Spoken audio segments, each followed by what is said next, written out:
ယောက်ျားအကောက်ကွယ်မလိုပဲမိဘတွေရဲ့ခွန်အားနဲ့သားလေးလျံကိုလိုက်ဆေးရောင်းပြီးရှာကျွေးနေတဲ့ရုံးရီလွင်မို့ပရိသတ်ကြီးမင်းသားလွင်မို့ရဲ့သမီးကြီးမင်းသမီးလေးရုံးရီလွင်မို့ကတော့အခုဆိုရင်သူမဘဝရဲ့တီဖို့အတွက်သူမရဲ့သားလေးကိုခွန်အားပြည့်နဲ့စူးစမ်းနေရတွေ့ရပါတယ်နော်အခုဆိုရင်ဖခင်ကြီးလွင်မို့ရဲ့ခွန်အားပေးမှုတွေကြောင့်အနုပညာအလုပ်တွေကိုလုပ်ကင်လာပြီးတော့တနာရီကြော်ကိုသိန်းရချီရှာဖွေနိုင်တာဖြစ်ပါတယ်သူမရဲ့ပထမဆုံးလိုက်ဆေးမှာတင်သိန်းရချီကြော်ဖို့စီးရောင်းရတာဖြစ်လို့ရုံးရီလွင်မို့ကတော့ပြောနေတာပါနော်သူမရဲ့သားလေးလျံအတွက်သူမဘာသာဦးဆောင်ပြီးတော့ယောက်ျားသားမပါပဲဘယင်မလုပ်လို့ရပြီဆိုပြီးတော့ခြေပြသွားပါတယ်ပရိသတ်တွေအားလုံးကလည်းငငယ်ရွယ်နဲ့သားလေးအတွက်စူးစမ်းနေတဲ့စင်ငယ်မသားတစ်ယောက်ဖြစ်လို့အတော်လေးကိုချီးကျူးနေကြရပါ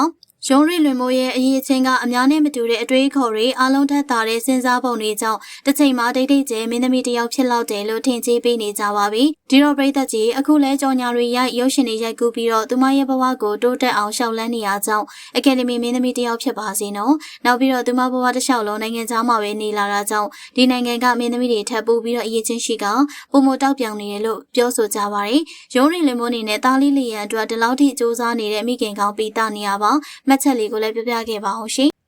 အကိုထိုးရင်ဘက်ကမယားကြီးရဲ့တက်တူးပုံကိုကြည့်ပြီးမထင်မှတ်တဲ့စကားတကုံပြောလိုက်တဲ့ပိုးကြဖြူခင်ပရိသတ်ကြီးအကိုထိုးနဲ့ပိုးကြတို့ရဲ့အိမ်တော်ကြီးကတော့အခုလိုလေချစ်ချစ်ခင်ခင်မြင်ရတော့ပျော်ရွှင်စရာပါပဲနော်ဒါပေမဲ့လည်းအကိုထွန်းရဲ့ရင်ဘက်ကတက်တူးလေးကိုပိုးကြက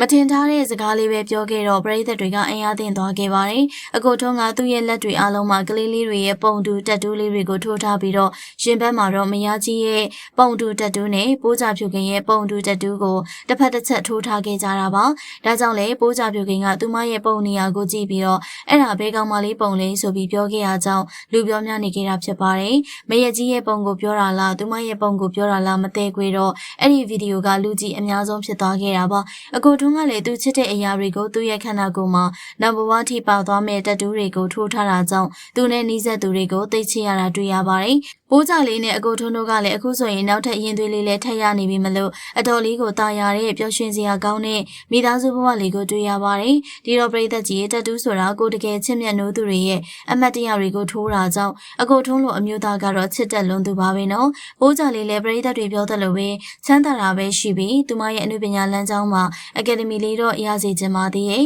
အနုပညာမှာလည်းအောင်မြင်ပြီးချမ်းသာမှုလည်းရှိတော့ပိုကောင်းတာမဟုတ်ဘူးလားနော်အကိုထွန်းနဲ့ပိုးကြဖြိုခင်တို့ရဲ့အိမ်ထောင်ရေးလေးပေါ်မှာမှတ်ချက်လေးတွေပြောခဲ့ကြပါအောင်ရှင်